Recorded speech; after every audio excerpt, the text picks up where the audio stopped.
Quando eu caí em depressão profunda, eu não tinha quem procurar. E eu falei para minha esposa, não conte para ninguém. Porque para mim era uma vergonha. Nem a minha igreja sabia. Na mente da igreja eles achavam que eu estava viajando. Até que você sabe que a gente não aguenta. Minha esposa não aguentou e contou para uma amiga. E essa amiga morava lá em Israel. Mora até hoje. E ela comentou com o marido dela. E o marido dela, um grande amigo, ligou para minha esposa e disse, fale para ele que eu quero dar um presente. Ela entrou no quarto com o telefone e disse, não quero falar com ninguém. Fala, não quero. Ela botou no viva voz, ele dizendo, eu quero que você venha para Israel, vou te dar de presente uma passagem para você e para sua família. Aí todo mundo entrou no quarto e disse, vamos, pai, vamos, é de graça. De graça até injeção na testa, né? E aí, pela família, eu fiz o sacrifício. E fui lá para Israel. Ele me hospedou num hotel chique, lá tudo é muito bonito. Só que eu não tinha vida. Meus olhos não brilhavam mais. A comida não tinha sabor. As cores não tinham beleza. O perfume não tinha cheiro. Isso é o resultado de quem está com depressão. Tudo perde o sentido. Elas insistiam para eu sair do quarto, diziam, não vou sair, podem vocês, para mim está bom, aqui dentro está bom, já estou em Jerusalém, está muito bom, aqui é a Terra Santa, quem sabe acontece um milagre. No segundo dia que eu estou lá, bateram a porta do quarto, 2 da tarde, a família tinha saído. Eu não queria abrir, mas a pessoa insistiu de um tanto. Eu tinha colocado aquele papel lá fora, não incomode. Eu falei, essa camareira é chata. Insistiu tanto que eu fui abrir a porta. Quando eu abri a porta, não era camareira, era um rabino messiânico. Um rabino que falava português. E ele era muito fofinho. Ele tinha uma barba, mas desse tamanho assim, branca, e ele ficava fazendo assim. Eu tive vontade de agarrar a barba dele umas 3 vezes. Ele era gordinho, um óculos assim, fundinho de garrafa. Ele usando aquela roupa toda preta, com aquele negocinho amarrado aqui do lado. Ele parecia o Papai Noel. É sério. Eu abri a porta e disse, pois não, disse, o senhor é Marco Feliciano? Disse, sim. Ele disse, eu fui contratado para vir aqui dar para o senhor uma brahá. Eu disse, brá o quê? Ele disse, uma brahá. Eu disse, o que é brahá? Uma oração. Eu falei, sério, sério, quem mandou? Ele pegou o nome, e quando ele era o meu amigo. Esse meu amigo é judeu. E ele falou, ele me contratou. Eu falei, contratou como? Ele me pagou $100 para eu vir aqui te abençoar. E eu preciso entrar, senão tenho que devolver o dinheiro para ele. Eu falei, tem certeza? Não dá para o senhor abençoar? Não, eu tenho que entrar. Aí foi uma loucura. Pergunte por quê. Quando eu abri a porta, eu não tinha olhado do lado esquerdo nem do lado direito, Wesley. Eu só vi o homem. Quando ele foi entrar, ele pegou a mão que estava aqui atrás da parede e a outra do lado de cá. E ele entrou com uma lata de óleo de 5 litros. De óleo de azeite. 5 litros. E do outro um saco cheio de cordinha vermelha. Eu falei, Jesus, isso é macumba. O que ele vai fazer com esse óleo? Eu falei, o que é isso? Ele, vou ungir. Eu falei, 5 litros? E tem que deixar tudo aqui. Eu falei, meu Deus, vai acabar com a minha vida. A gente unge com uma gotinha de óleo na testa. Ele levou 5 litros de óleo. Ele falou, você me dá licença? Eu falei, fica à vontade. Ele ungiu tudo que você possa imaginar, peça por peça de roupa, minha Bíblia. Ele abriu minha bolsa, tudo que era objeto meu, da família, ele foi ungindo tudo. Ele ungiu a parede, ele gastou quase os 5 litros de óleo. Ele ungiu minha mão, minha perna, passou o óleo na testa, na nuca. Eu falei, meu Deus do céu, eu estou recebendo um passe aqui. Eu sou pastor, meu Deus. Depois, não basta o que eu estou passando. Aí ele pegou aquelas cordinhas vermelhas, amarrou uma aqui, outra aqui, amarrou no meu dedo. Eu falei, o que é isso? São alianças que eu estou fazendo e oração em judaico, na língua judaica. Quando ele terminou, eu disse, e aí, como é que você se sente? Eu falei, tô do mesmo jeito. Ele abaixou a cabeça, coçou. Bom, eu vou ter que fazer outras coisas. Eu falei, ai meu Deus, o que esse homem vai fazer? E eu querendo que ele ia embora. Ele fez mais umas coisas que eu não vou falar para vocês, senão vocês vão ficar escandalizados, vão até deixar de ser crente desse jeito. Ele fez umas coisas do judaísmo para mim. E terminou, ele disse, e agora, como você está se sentindo? Eu disse, do mesmo jeito. Ele coçou a cabeça, olhou, então eu vou ter que apelar. Eu disse, vai apelar como? O senhor precisa sair daqui do quarto comigo. Foi ir para onde? O senhor tem que entrar no meu carro, vou te levar para uma viagem, eu te devolvo. Mas o senhor tem que ir comigo. Eu digo, não vou sair daqui. Ele disse, eu tenho 2 filhos para criar e eu preciso dos $100 que me deram. Eu vou ter que devolver os $100. E eu preciso pagar a comida dos meus filhos hoje. Por pena dele, eu saí com ele. Entrei dentro do carro, um carro velho. E ele deu uma volta por Jerusalém. E ele me levou no alto de uma montanha, numa vista privilegiada que eu nunca tinha visto. Já tinha ido em Israel muitas vezes. E E nós sentamos no meio de um lugar meio deserto, numa altura que dava para ver Jerusalém inteira. E eu vi a cidade velha de Davi, eu vi o Muro das Lamentações, eu vi o Domo da Rocha, eu vi o Monte das Oliveiras. E aí ele sentou do meu lado e eu sentei de cá. Eu falei, e agora? Ele disse, agora fica aí meditando, que eu vou ficar meditando daqui. Eu falei, meu Deus, só parece louco na minha vida. E ele começou a fazer assim na barba. Ele olhava para mim, ria, disse, tá tudo bem? Eu disse, não tem o que fazer, tá? Nós ficamos 40 minutos sentados, sem ele falar nada. Daqui a pouco ele abriu a boca, Wesley, e falou assim, o senhor está com calor? Eu disse, o sol está estalando mamona, está me queimando todo. Ele disse, na hora do calor, o que o senhor tem vontade de fazer? Eu disse, beber água. Ele disse, o senhor pode me citar um texto da Bíblia sobre isso? O senhor é pastor? Eu disse, posso. E ele falou, qual? E eu citei o Salmo 42. Assim como a corça suspira pelas águas tranquilas, assim a minha alma suspira por ti, ó grande Deus. Ele olhou para mim, sorriu, mexeu na barba e disse, o que Davi está falando?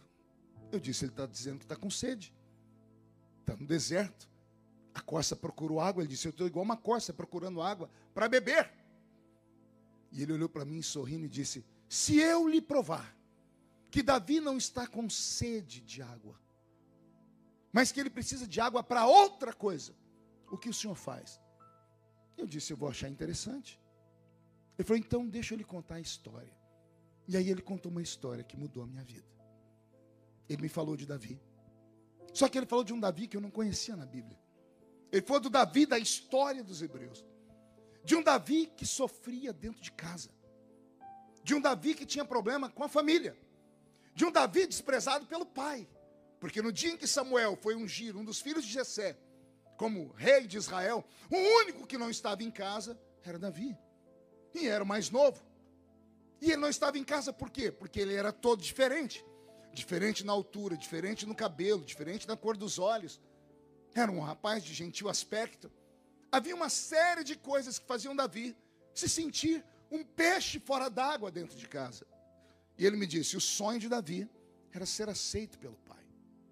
Problema de paternidade.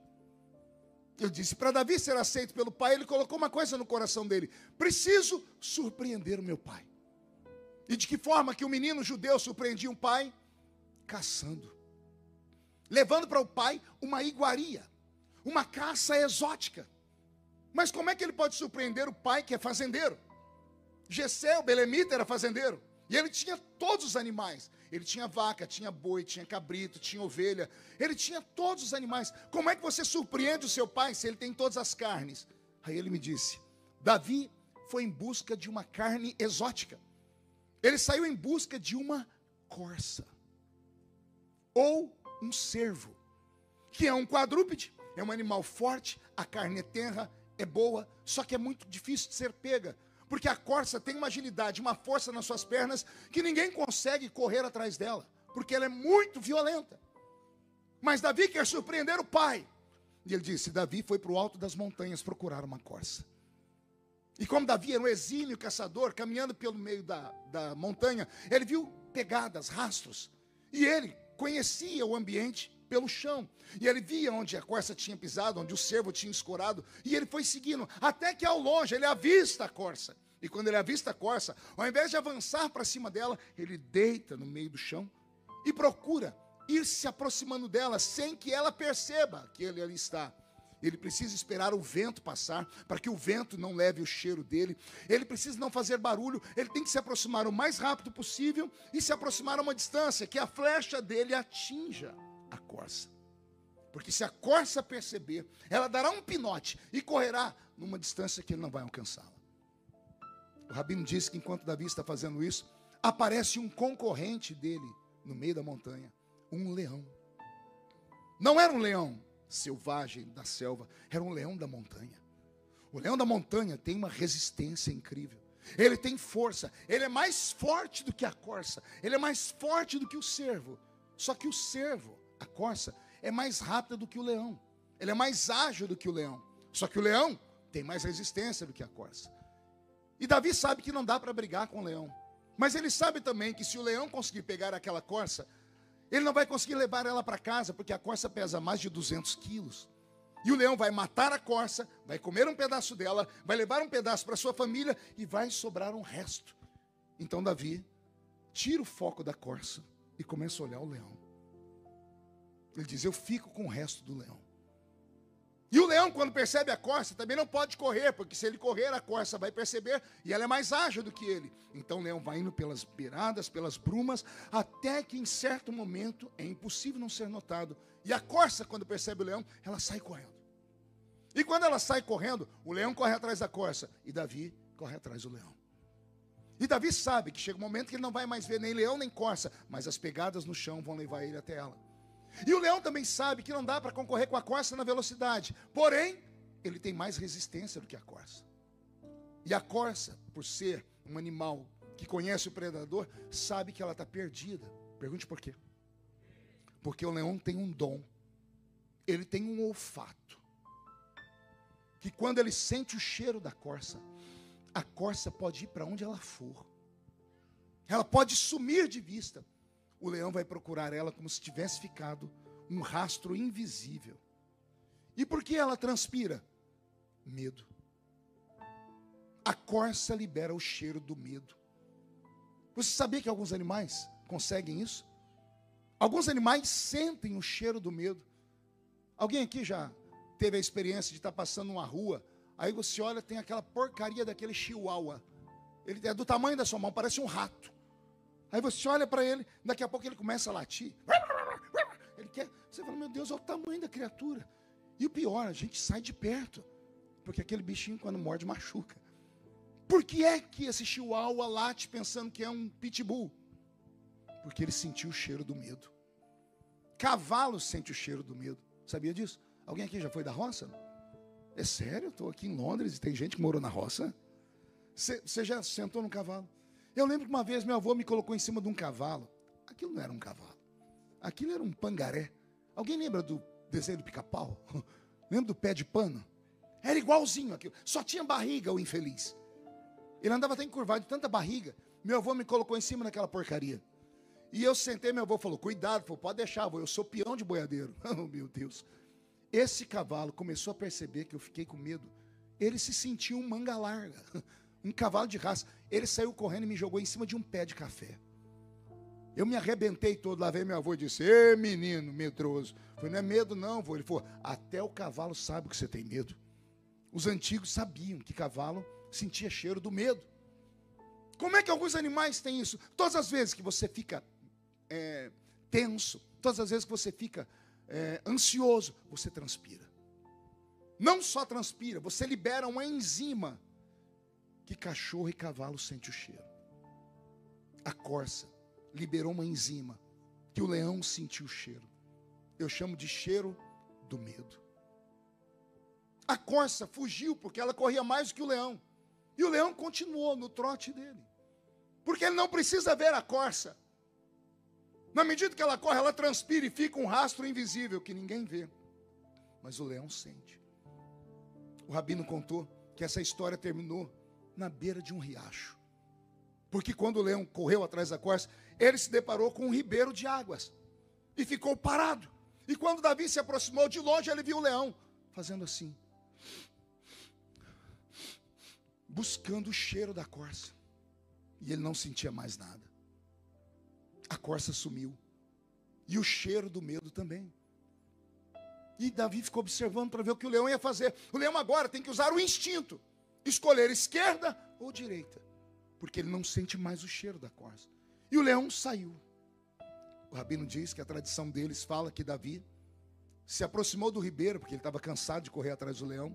E quando ele começou a beber água, ele viu uma moita à direita de capim. E ele viu a moita se balançar. Quando ele observou, quem é que levanta de trás da moita? A corça. Ela se levanta, mas ela está brilhando.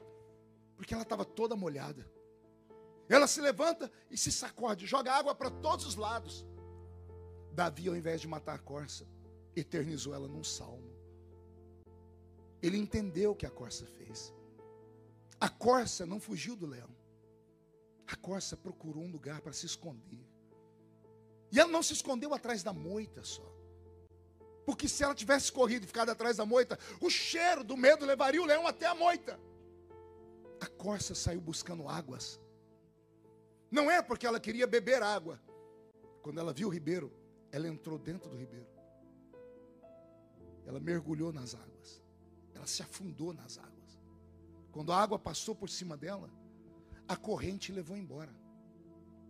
A correnteza das águas levou embora o suor. Aleluia.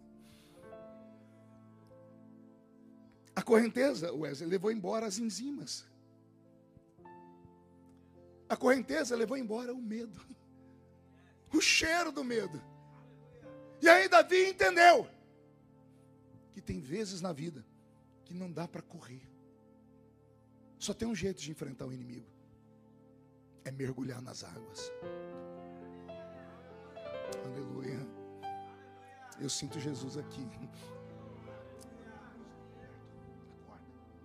Quando eu vejo Davi, na minha imaginação, observando aquela corça que mergulhou nas águas, e ao invés de matá-la, ele eterniza ela. Ele está dizendo assim: Deus, a minha vida é igual a essa corça. Todos os dias tem um inimigo. Todos os dias tem alguém tentando roubar a minha bênção. Todos os dias tem alguém me julgando. Não bastasse as crises que eu passo. E tem dias que o inimigo é pesado, não dá para encarar ele. E aí não tem para onde ir. Porque se eu contar com a minha força, eu vou tombar. Só tem um jeito. É procurar águas tranquilas e mergulhar nas águas. A corça não estava com sede de águas. Ela queria que o medo dela desaparecesse. Quando o Rabino me contou essa história, eu tive uma crise de choro. E ele chegou perto de mim, ele não falou mais nada, ele só me deu um abraço. Ele passou meia hora abraçado comigo e eu chorei, mas chorei copiosamente. E eu comecei a balbuciar palavras falando: Senhor, prepare um ribeiro para mim. Eu preciso mergulhar, não dou conta mais de correr. Não dou conta mais de me esconder onde eu estou me escondendo, porque todo lugar que eu vou, o diabo me encontra. Todo lugar que eu vou, a luta vem atrás de mim. Senhor, me prepara um ribeiro de águas. E o Senhor disse para mim: filho, eu vou preparar, mas você vai ter que mergulhar. Como assim, Senhor? Você vai ter que se esconder em mim. E eu falei: mas o que vão dizer as pessoas? Ele disse: ignore as pessoas. Porque se alguém te chamar de covarde, essas pessoas não te visitam. Essas pessoas não podem te ajudar. Só eu posso te ajudar. Agora você tem que parar de pensar nos outros e pense na sua vida. É hora de você se salvar. É hora de você cuidar das suas feridas. É hora de você entender que tem hora na vida que não dá para ajudar todo mundo. Aí eu me lembrei dos meus velhos pais dizendo: eu prefiro ser um herói morto do que um covarde vivo. E o Espírito Santo falando para mim: isso aí é frase de efeito de filme de faroeste. É melhor ser um covarde vivo do que um herói morto. Porque você não é sozinho. A sua queda implica na queda da sua família inteira. Uma desgraça na sua vida implica na desgraça de todos aqueles que acreditam em você. Então não dá para ser herói toda hora. Tem horas que Deus tem que pintar a gente com uma tinta invisível e nos tornar invisível aos olhos do diabo.